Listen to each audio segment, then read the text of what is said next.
trier les déchets, des yeux et des mains sont indispensables, on est d'accord. Pour vous aider à bien trier, il vous faut un smartphone et télécharger l'appli Guide du tri de Citeo.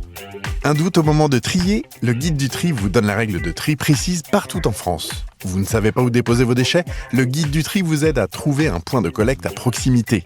À quoi sert de trier? Le Guide du tri calcule l'impact environnemental de votre geste de tri. Pour vous faciliter le tri au quotidien, téléchargez l'appli Guide du tri de Citeo.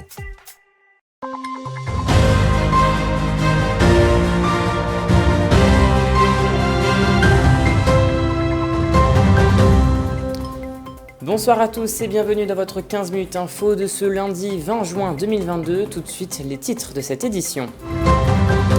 Hier soir à 20h, les résultats des élections législatives sont tombés. Des députés sortants n'ont pas été réélus. Le RN est passé, d'autres font encore bloc. Nous ferons le point dès le début de ce journal. Clap de fin pour le festival La Tête dans le Fion. L'heure pour les bénévoles de dresser le bilan de ces 3 jours de fête.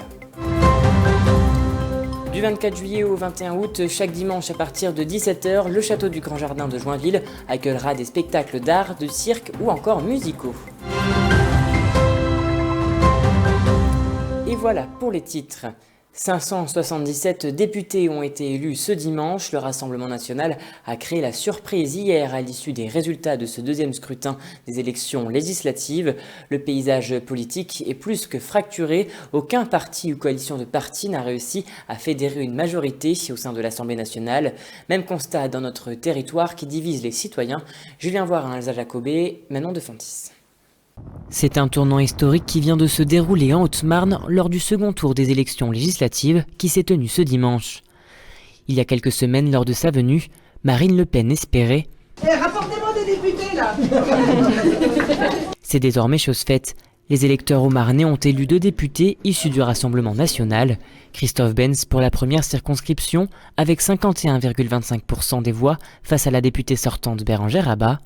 Dans la deuxième, c'est Laurence Robert-Dehaut qui arrive en tête avec 51,70% face au député sortant François Cornu-Gentil. Personnellement, je suis contente parce que je vais pouvoir, sur cette circonscription, agir et prouver que nous pouvons faire des choses très bien, sans heurts et sans difficulté avec autrui. Ce que j'aimerais également dire, c'est qu'au niveau de nos maires, de nos élus, je veux qu'ils sachent que nous ne mettrons absolument aucun bâton dans les roues pour les projets en cours. Nous les accompagnerons au contraire. Pour l'heure, l'ancien maire de Saint-Dizier et désormais l'ancien député n'a pas souhaité s'exprimer publiquement. Côté de la première circonscription de la Meuse, le duel était aussi serré entre le député sortant et la candidate du Rassemblement national qui était en tête lors du premier tour. Bertrand Pancher a tout de même été réélu avec 55,40% des voix contre 44,60% pour Brigitte Godineau. Compte tenu de la vague nationale, le signe d'une implantation très très forte. Je rappelle quand même que dans le département de la Meuse, l'extrême droite avait fait 56% au deuxième tour des présidentielles et que là je l'emporte avec 55%.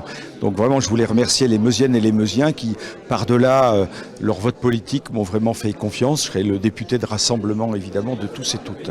Je suis contente du score que j'ai fait, qui est une très belle avancée pour le Rassemblement national. Et les valeurs que nous défendons, aussi celles que moi je proposais. C'est dommage que les Meusiens n'aient pas suivi ces propositions, parce qu'il me semble que rien ne va trop bouger pour eux. Pour la 5e circonscription de la Marne, Charles de Courson conserve sa confortable avance avec 63,03%. Il est donc réélu député face à Pierre Thionnet du Rassemblement national qui a récolté 36,97% des suffrages exprimés. Eh bien, je voudrais remercier les électeurs de ma circonscription qui m'ont redonné un 7e mandat à 63%, ce qui dans les situations actuelles est un très bon résultat. Il n'y a pas à rougir de ce score, c'est un très bon score. On a une belle marge de progression par rapport à 2017, à la fois en pourcentage et en nombre de voix. Et donc il y a eu un élan qui, de toute façon même départemental, régional et national pour le Rassemblement national. Dans 5 ans, moi je vais me préparer pour pouvoir succéder à M. de Courson en 2027. Si le Rassemblement national a fait chavirer la Haute-Marne dans une couleur bleu marine, les députés sortants des départements aux alentours semblent encore faire bloc. Ce 3e tour de cette élection présidentielle a montré une réelle fracture politique à l'échelle locale comme au niveau national. Clap de fin pour l'édition 2022 de La Tête dans le Fion. C'est sous la chaleur étouffante que les festivaliers ont pu profiter de la dernière journée de festival. Après la soirée électro de vendredi et la soirée concert de samedi, le festival s'est terminé par diverses prestations.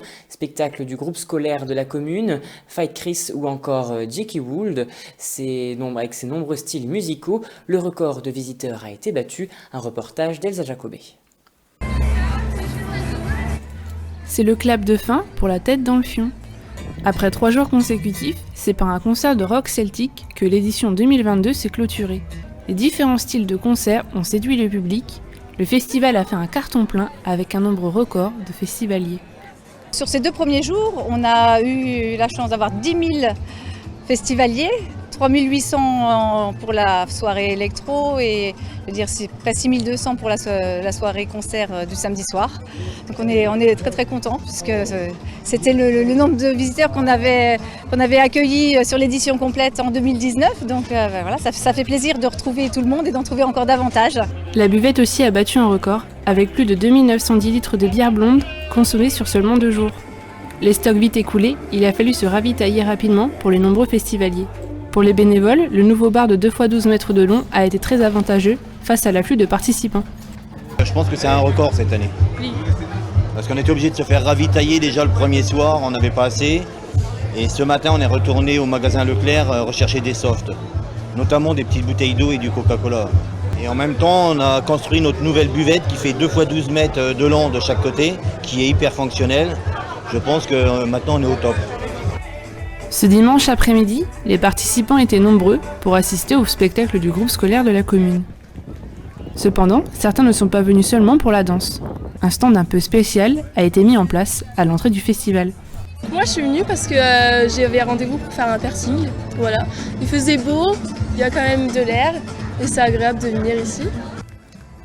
Pour Sébastien, tatoueur et perceur, le week-end a été plutôt concluant. 1 heure après l'ouverture des portes de ce dernier jour de festival, les clients étaient au rendez-vous. On a fait 16 tatouages en 2 jours, 13 piercings, 2 piercings roulettes. Et aujourd'hui, on va avoir déjà 2 prix, 3 piercings et 3 tatouages. Après 3 jours intenses, les godins et les bénévoles ont pu se reposer et commencer à rêver de la prochaine édition de La Tête dans le Fion.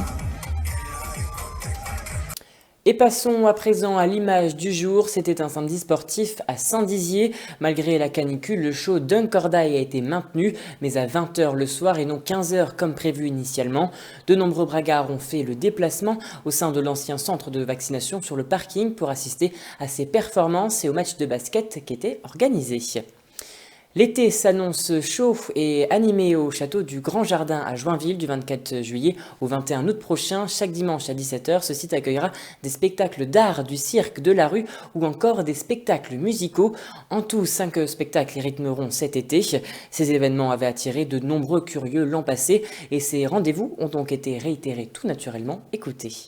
Pour les spectacles de cirque, on s'est rendu compte que ça faisait venir beaucoup de familles.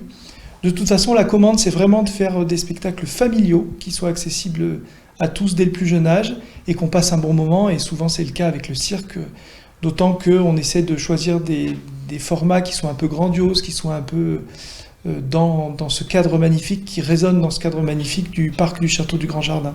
Donc le cirque et les arts de la rue paraissent tout à fait adaptés. Je voudrais juste insister sur le fait que les spectacles sont vraiment abordables par tous et toutes les familles ne doivent pas hésiter, familles ou pas d'ailleurs, ne doivent pas hésiter à venir voir les spectacles au Château du Grand Jardin. Et voilà, c'est la fin de cette édition. Merci à tous de l'avoir suivi. Dans un instant, vos prévisions météo de demain, présentées par Nicolas Fontaine. Je vous souhaite à tous et à toutes une très belle semaine. Toute l'actualité qui vous concerne, à voir et à revoir dès maintenant sur puissancetelevision.fr et sur notre application mobile.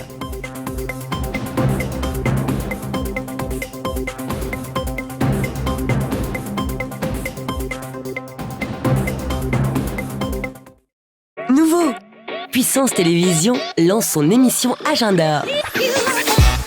Retrouvez quotidiennement tous les événements du territoire en partenariat avec votre chaîne locale.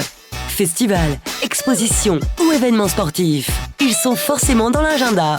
Vivons l'info avec Puissance Télévision.